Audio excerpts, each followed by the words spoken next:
talking to one of the guards on the train. He took an interest in me for some reason. And we just chatted all night in Chinese, and he was drawing pictures and making movements with his hands and facial expressions, and piece by piece by piece, I understood more and more.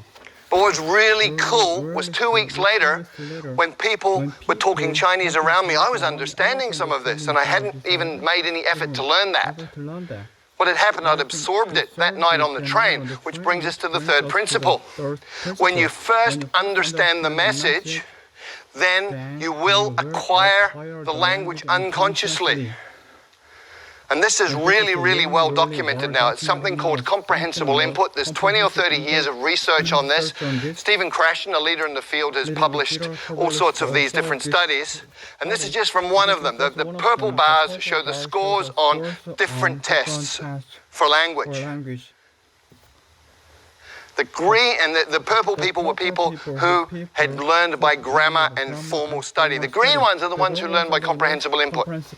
So comprehension works. Comprehension is key.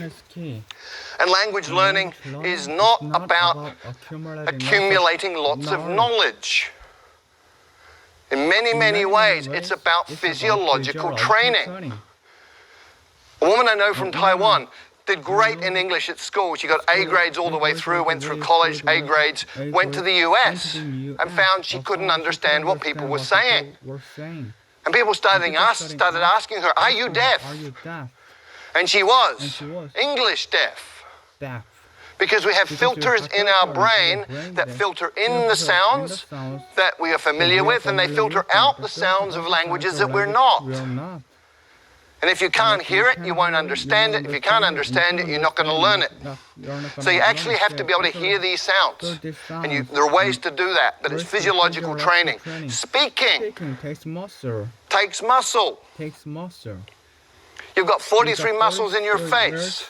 You have to coordinate those in a way that you make sounds that other people will understand. If you've ever done a new sport for a couple of days and you know how your body feels, hurts. If your face is hurting, you're doing it right. Doing great.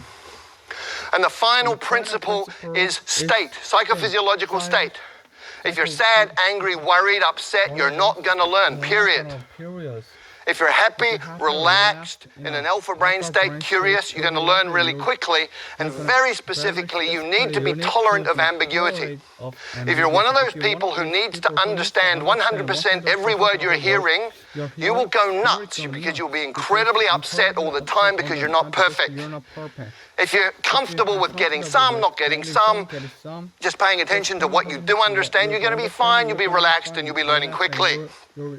So based on those 5 principles, what are the 7 actions that you take? Number 1, listen a lot. I call it brain soaking. You put yourself in a context where you're hearing tons and tons and tons of the language, and it doesn't matter if you understand it or not. You're listening to the rhythms, you're listening to patterns that repeat, you're listening to things that stand out.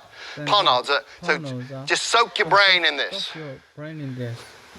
The second action is you get the meaning first, even before you get the words. And you go, well, how do I do that? I don't know the words. Well, you understand what these different postures mean. Human communication is body language in many, many ways. So much body language. From body language, you can understand a lot of communication. Therefore, you're understanding, you're acquiring through comprehensible input. And you can also use patterns that you already know. If you're a Chinese speaker of Mandarin and Cantonese, and you go to Vietnam, you will understand 60% of what they say to you in daily conversation, because Vietnamese is about 30% Mandarin, 30% Cantonese. 30% Cantonese. The third action, start mixing. You probably have never thought of this, but if you've got 10 verbs, 10 nouns, and 10 adjectives, you can say 1,000 different things. Right? Language is a creative process. What do babies do? Okay, me, ba, now. Okay, that's how they communicate. So start mixing, get creative, have fun with it. It doesn't have to be perfect, just has to work. And when you're doing this, you focus on the core. What does that mean? Well, with every language, there's high-frequency content. In English, 1,000 words covers 85% of anything you're ever going to say in daily communication. 3,000 words gives you 98% of anything you're going to say in daily conversation. You've got 3,000 words, you're speaking the language. The rest is icing on the cake. And when you're just beginning with a new language, start with your toolbox. Week number 1. In your new language, you say things like, how do you say that? I don't understand. Repeat that, please. What does that mean? All in your target language. You're using it as a tool, making it useful to you. It's relevant to learn other things about the language. By week 2, you should be saying things like me, this, you, that, give, hot, simple pronouns, simple nouns.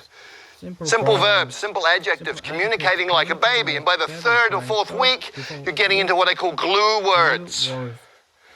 Although, but, therefore, these are logical transformers that tie bits of a language together, allowing you to make more complex meaning. At that point, you're talking. And when you're doing that, you should get yourself a language parent. If you look at how children and parents interact, you understand what this means.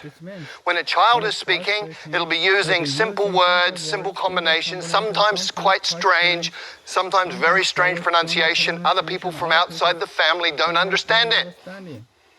But the parents do. And so the kid has a safe environment, gets confidence. The parents talk to the children with body language and with simple language they know the child understands. So you have a comprehensible input environment that's safe. We know it works, otherwise none of you would speak your mother tongue. So you get yourself a language parent who's somebody interested in you as a person who will communicate with you essentially as an equal, but pay attention to help you understand the message. There are 4 rules of a language parent. Spouses, by the way, are not very good at this, okay? But the 4 rules are, first of all, they will work hard to understand what you mean, even when you're way off beat. Secondly, they will never correct your mistakes. Thirdly, they will feed back their understanding of what you're saying so that you can respond appropriately and get that feedback. And then they will use words that you know. The 6th thing you have to do is copy the face. You've got to get the muscles working right so you can sound in a way that people will understand you. There's a couple of things you do. One is you need to hear how it feels and feel how it sounds, which means you have a feedback loop operating in your face. But ideally, if you can look at a native speaker and just observe how they use their face, let your unconscious mind absorb the rules, then you're going to be able to pick it up. And if you can't get a native speaker to look at, you can use stuff like this. Sing. Song. Sing, song, king, hung, hung. Sung. Hung. And the final idea here, the final action you need to take is something that I call direct connect. What does this mean? Well, most people learning a second language sort of take the mother tongue words and the target words and go over them again and again in their mind to try and remember them. Really inefficient. What you need to do is realize that everything you know is an image inside your mind, it's feelings. If you talk about fire, you can smell the smoke, you can hear the crackling, you can see the flames. So what you do is you go into that imagery and all of that memory and you come out with another pathway. So I call it same box, different path. You come out that pathway and you build it over time. You become more and more skilled and just connecting the new sounds to those images that you already have and to that internal representation. And over time, you even become naturally good at that process that becomes unconscious. So there are 5 principles that you need to work with, 7 actions. If you do any of them, you're going to improve. And remember, these are things under your control as the learner. Do them all, you're going to be fluent in a second language in 6 months. Thank you.